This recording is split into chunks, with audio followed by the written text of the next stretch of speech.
Hello, I'm Rebecca Lynch, Development and Grants Director for ArtsAVL, and I'm here to provide an overview of the Region 17 Artist Support Grant that ArtsAVL manages with our regional partners on behalf of the North Carolina Arts Council. The Artist Support Grant supports professional and artistic development for emerging or established artists to create work, improve their business operations, or bring their work to new audiences.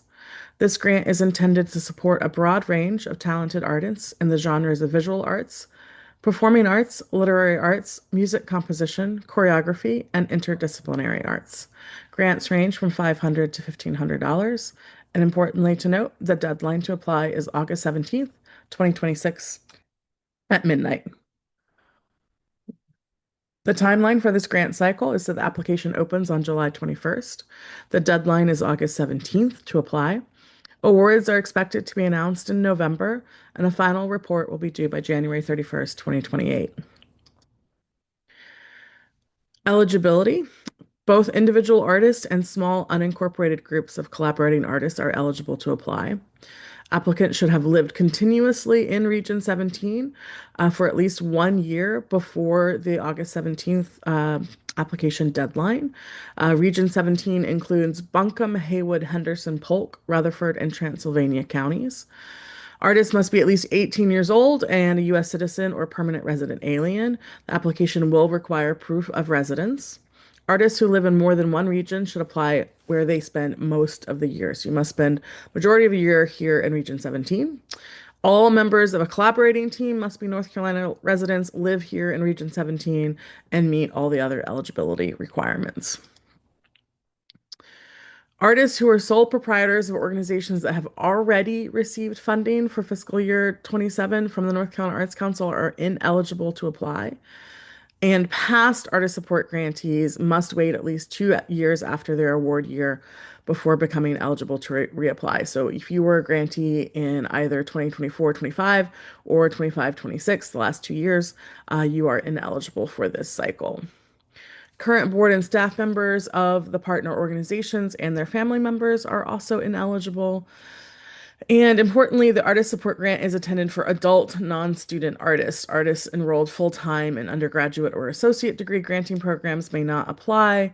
Artists in certificate programs are generally eligible, and artists pursuing graduate degrees in subjects other than their art form may be eligible.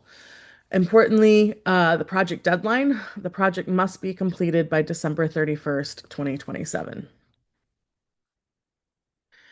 Applicants may apply for up to 50% of the grant to support their own artist fees, and otherwise allowable expenses are to go towards the completion or presentation of a new work, the cost of resources necessary to complete or present a significant new work, such as purchasing art supplies or equipment or studio rental.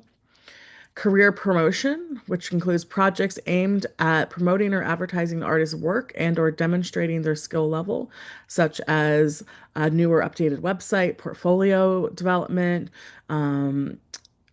audiovisual documentation, photo shoots or video of your work, online presentations, training opportunities. So, costs to attend a class or a workshop aimed either at enhancing the artist's skill level or professional development, such as a master class or workshop.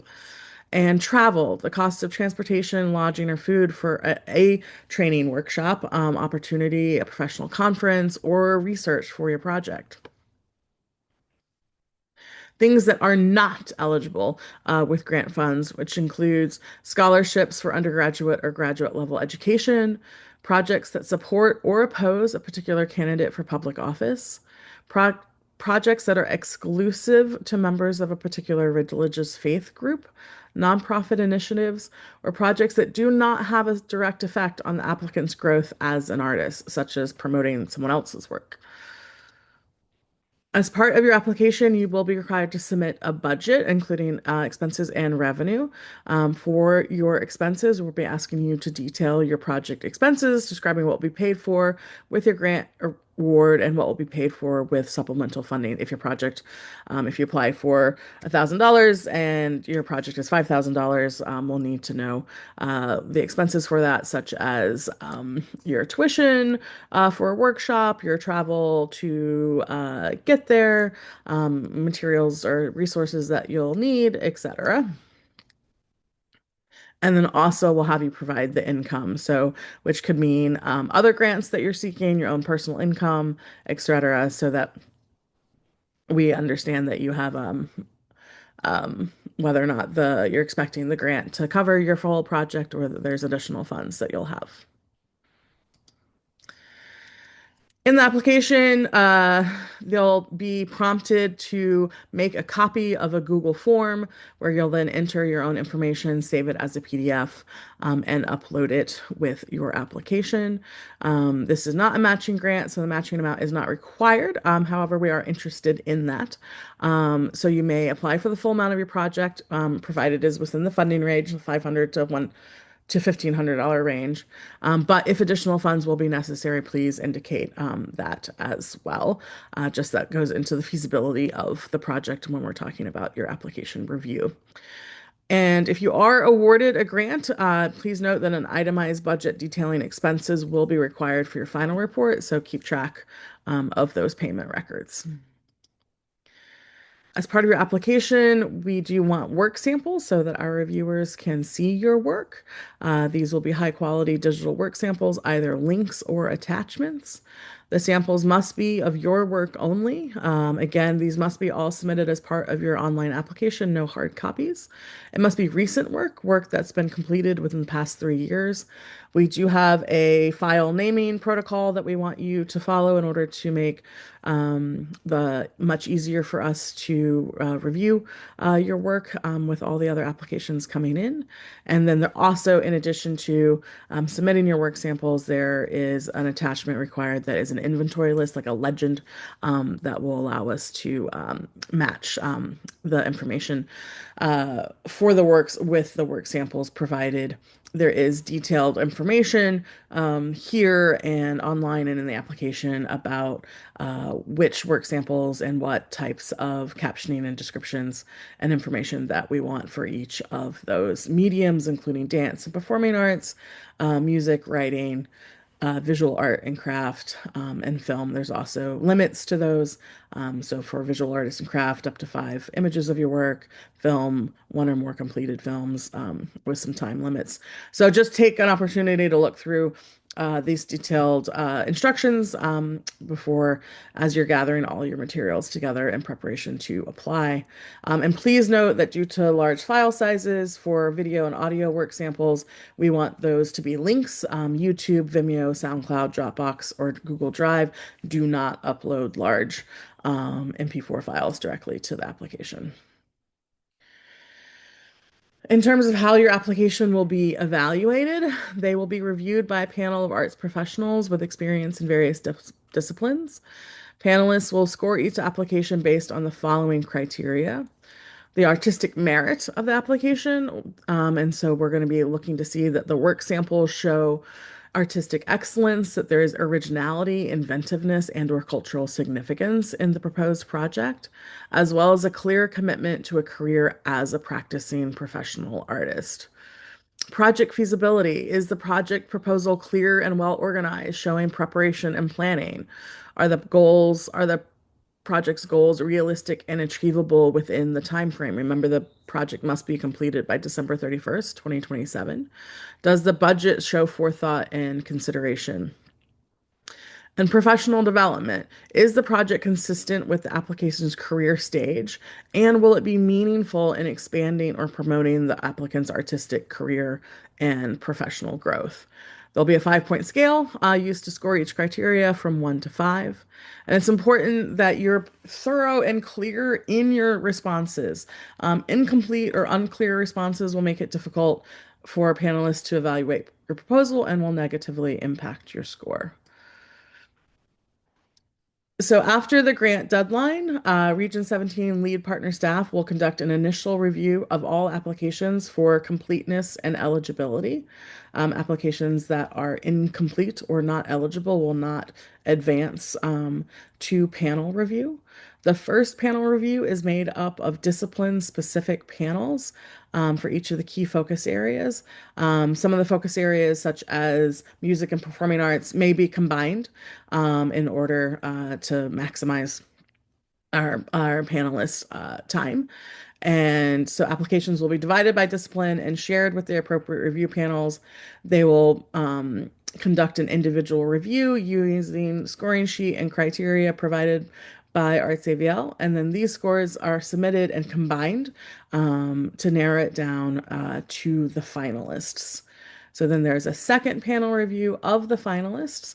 The final panel is comprised of one panelist from each of the discipline-specific panels from the first round of review.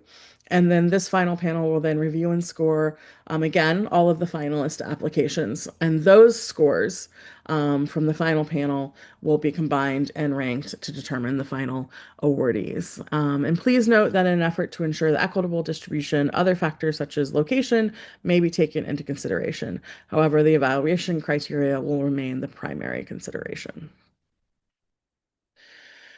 If you are awarded an artist support grant, you'll enter into a contractual agreement with ArtsAVL.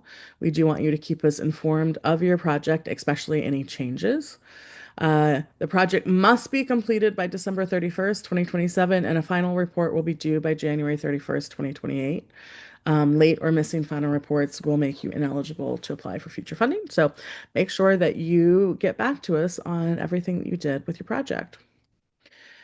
And so to apply, we just encourage you to please go to artsavl.org /ASG and read through all of the materials and resources that we have.